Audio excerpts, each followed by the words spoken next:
নিজে নিজের হচ্ছে দেহটা খুলে আমার সামনে দেখা উপস্থাপন করে। মোবাইলে নিজ স্ত্রীর সঙ্গে সহবাসের ভিডিও ধারণ করে ঘরে বসে সেই ভিডিও দেখছিল তরিকুল ইসলাম মিঠু দম্পতি। ওই সময় প্রতিবেশী 6 বছরের শিশু লুকিয়ে তা দেখে ফেলে।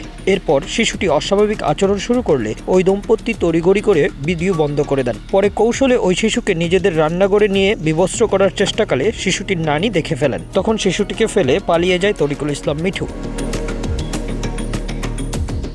বৃহস্পতিবার যশোরের বেকুটিয়া কলোনি মোড়ের একটি বাড়িতে এই ঘটনা ঘটে। ঘটনার পর থেকে পলাতক ছিল চেষ্টায় অভিযুক্ত মিঠু। শনিবার দিবাগত রাত 12:30টার দিকে মিঠু তার বাড়িতে ফিরলে স্থানীয়রা গণপিটুনি দিয়ে পুলিশে খবর দেয়। পুলিশ মিঠুকে যশোর জেনারেল হাসপাতাল থেকে প্রাথমিক চিকিৎসা দিয়ে থানায় আনলে আগে থেকেই থানায় অবস্থান নেয়া ওই এলাকার লোকজন গণপিটুনি দেওয়ার চেষ্টা করে। পুলিশের গাড়ি থেকে লাফিয়ে দৌড়ে নিজেই থানা হাজতে ঢোকার চেষ্টা করে মিঠু। হাজতের গেট তালাবদ্ধ থাকায় সেখানে দ্বিতীয় দফা গণপিটুনির শিকার হয় সে। পুলিশ দ্রুত পরিস্থিতি নিয়ন্ত্রণে এনে মিঠুকে হাজতে ঢোকায়। আমার ওয়াইফের সাথে আমি শারীরিক যে সম্পর্কটা এটাই আমি এটা ভিডিও করছিলাম,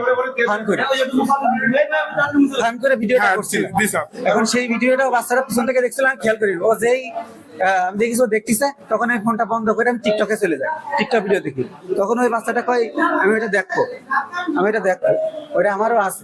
নিজের প্যান্টটা খোলে ওই সময় ওর নানি এসে হাজির হয়, এসে বলে যে তুই কি করতেছিস ওর সাথে, কইছেন ওর সাথে ওর কাছে যাবি না, বুঝেছেন? এবারে এই কথা বলে নাতিরে নিয়ে যায়, নানিরে নিয়ে যায়। নিয়ে যাওয়ার পরে সেই দিনে কিছু হয়নি, কালকেও কিছু হয়নি। আজকে ডিউটি থেকে বাসায় যাওয়ার পরে, ডিউটির থেকে আমার কাজের সাইড থেকে আমার ভাড়া বাসায় যাওয়ার পরে সেখানে আতঙ্কভাবে লোকজন দিয়ে আমারে আহত করেছে। এ ঘটনায় কোতোয়ালি মডেল থানায় শিশুটির নানি মিঠুর বিরুদ্ধে দমন চেষ্টার অভিযোগে একটি মামলা দায়ের করেছে। আমি উক্ত সংবাদ পেয়ে তাৎক্ষণিকভাবে আমার মোবাইল টিম সেখানে পাঠাই।